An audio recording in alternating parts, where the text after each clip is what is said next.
Hello दोस्तों, welcome to my YouTube channel.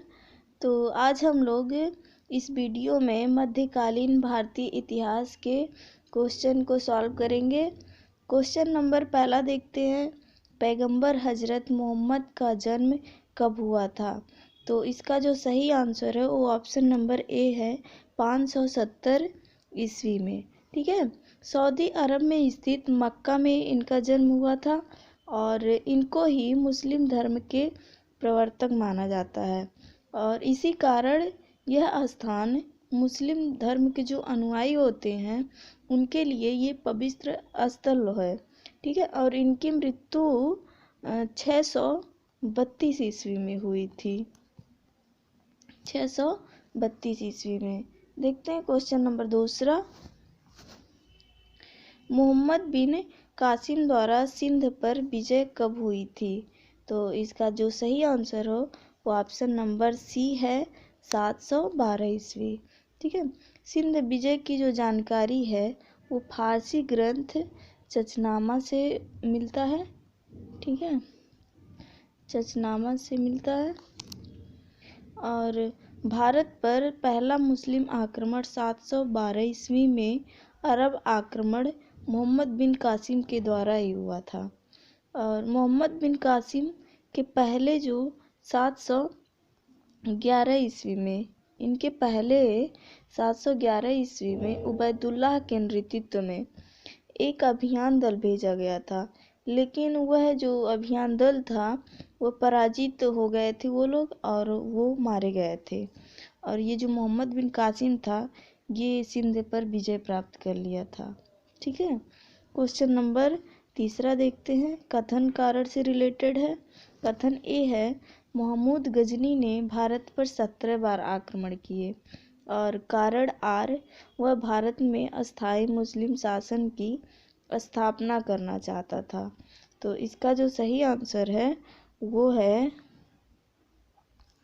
Option number सी।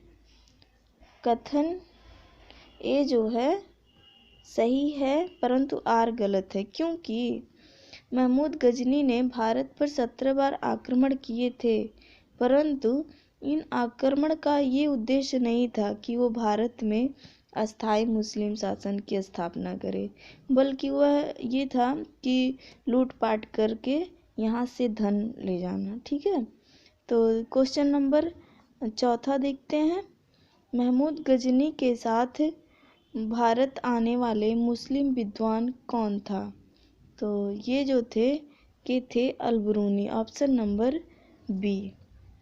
ये जो थे पुराणों का अध्ययन करने वाले प्रथम मुस्लिम और यह 11वीं शताब्दी में भारत आए थे। क्वेश्चन ये भी पूछता है कि अल-बिरूनी भारत कब आए थे? तो ये आए थे 11वीं शताब्दी में।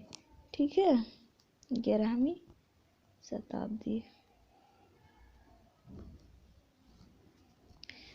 देखते क्वेश्चन नंबर 5वां है। किसने एक तरफ संस्कृत मुद्रा लेख के साथ चांदी के सिक्के निर्गत किए? तो जो इसका सही जो आंसर है वो है महमूद गजनवी। महमूद गजनवी ने चांदी के सिक्के पर दोनों तरफ अलग अलग भाषाओं में मुद्रा लेख लिखवाया था। ऊपरी भाग में अरबी था। ऊपरी भाग में अरबी लिखवाया था और दूसरी तरफ संस्कृत में। ठीक है, क्वेश्चन नंबर 6वां देखते हैं। निम्नलिखित में से मध्य एशिया के किस शासक ने 1192 ईस्वी में उत्तर भारत को जीता था? तो इसका जो सही आंसर है option number C, Shahabuddin Mohammad Ghori. ठीक है, ये जो थे ये 1192 ईस्वी में तराइन के द्वितीय युद्ध में मोहम्मद गोरी और पृथ्वीराज चौहान के बीच युद्ध हुआ था, जिसमें पृथ्वीराज चौहान की हार हुई थी और उसके साथ ही यह एक केंद्रीय मुस्लिम राजनीतिक व्यवस्था स्थापित हुई थी। 1191 में तराइन का प्रथम युद्ध हुआ था, जिसमें मोहम्मद गोरी हारा था और पृथ्वीराज का विजय हुआ था। ठीक है, देखते हैं क्वेश्चन नंबर 7वां जो है, मोहम्मद गौरी के किस दास ने बंगाल एवं बिहार पर विजय प्राप्त की थी? तो इसका जो सही आंसर है वो है option number C, Bakhtiyar Khilji. Bakhtiyar Khilji ने 1193 से 1203 ईस्वी के मध्य बिहार की विजय प्राप्त की थी।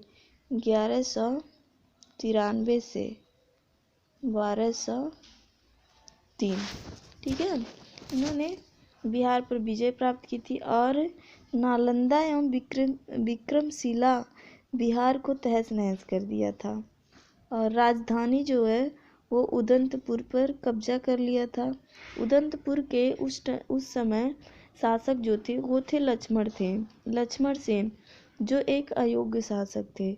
वो युद्ध किए बिना ही भाग गए थे, ठीक है। तो इस तरह से बख्तियार खिलजी वहाँ पे अपना विजय प्राप्त किया था। देखते हैं क्वेश्चन नंबर 8वां, किस मुस्लिम शासक के सिक्कों पर देवी लक्ष्मी की आकृति बनी है? ठीक है, तो इसका जो सही आंसर है वो है मोहम्मद गोरी। मोहम्मद गोरी के सिक्कों पर देवी लक्ष्मी की आकृति बनी है। और दूसरी तरफ जो है वो कलमा अरबी में लिखा गया है, ठीक है। 9वां देखते हैं, कश्मीर का अकबर नाम से प्रसिद्ध सुल्तान था। ये जो था ये ऑप्शन नंबर डी, सुल्तान जैनुल आबिदीन। ये जो थे सुल्तान जैनुल आबिदीन ने अकबर के समान ही धर्म सहिष्णु एवं सामाजिक कार्यों के लिए जाने जाते थे, इसीलिए इनको कश्मीर का अकबर कहा जाता है, ठीक है। अंतिम क्वेश्चन देखते हैं 10वां, राजा भोज ने शासन किया था, मतलब कहाँ शासन किया था? तो इन्होंने जो थे ये धार पर किए थे। ऑप्शन नंबर 20 का सही आंसर है, ठीक है। राजा भोज परमार शासक था, ये परमार वंश के शासक थे।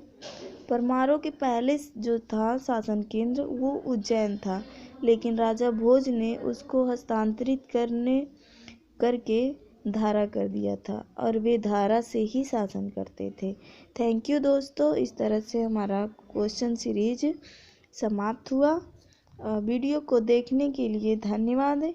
वीडियो को लाइक, शेयर एंड सब्सक्राइब करें। धन्यवाद।